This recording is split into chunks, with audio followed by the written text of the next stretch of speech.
Tuwing umuulan, isa sa mga problema ng mga estudyante pati na ng mga empleyado ang mga gamit at gadget na posibleng mabasa. Pero may solusyon po dyan, mga waterproof na case at bag. May report si Athena Imperial. Tuwing tag-ulan, hindi naiiwasang mabasa ang mga bag at gamit ng mga estudyante at empleyadong karamihan ay naglalakad o nagko-commute papasok at pauwi.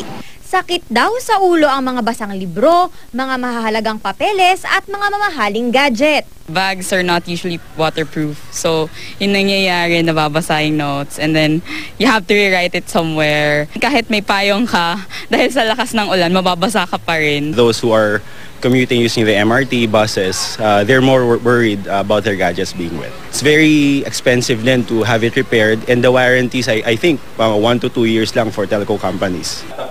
Ang solusyon sa problemang ito, mga waterproof bag at gadget cases.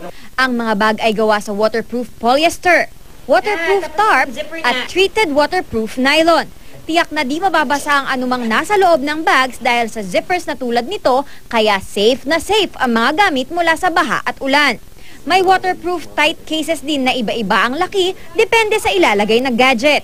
Ang waterproof gadget case na ito, may multiple ziplock system kaya hindi mapapasok ng tubig ang gadget na nasa loob ng case. Maaari namang gamitin ang tablets kahit mabasa ito ng ulan kung nasa loob ng slide lock case na ito.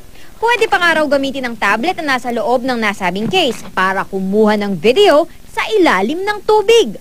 Susubukan natin ngayon kung hindi talaga mababasa yung gadgets na ilalagay natin dito sa waterproof cases na gawa sa silicone. So ilalagay natin yung cellphone sa loob. At dahil sa case na ito, pwede daw tayong makinig ng music kahit nasa ilalim siya ng tubig o kahit nababasa siya ng ulan. Kakabit natin yung earphones. Ayan. Isi-secure natin yung locks. Dapat nandito siya sa gilid para hindi makapasok yung tubig. Ayan, gumagana siya kahit nasa ilalim siya ng tubig. So, ibig sabihin, kahit nababasa ng ulan, yung gadgets natin na nasa loob dito sa waterproof na case, gagana pa din siya. Ang point-and-shoot camera, pwedeng kumuha ng litrato kahit nasa loob ng transparent case na ito. May espasyo rin ang case para ma-zoom in and out ang camera lens.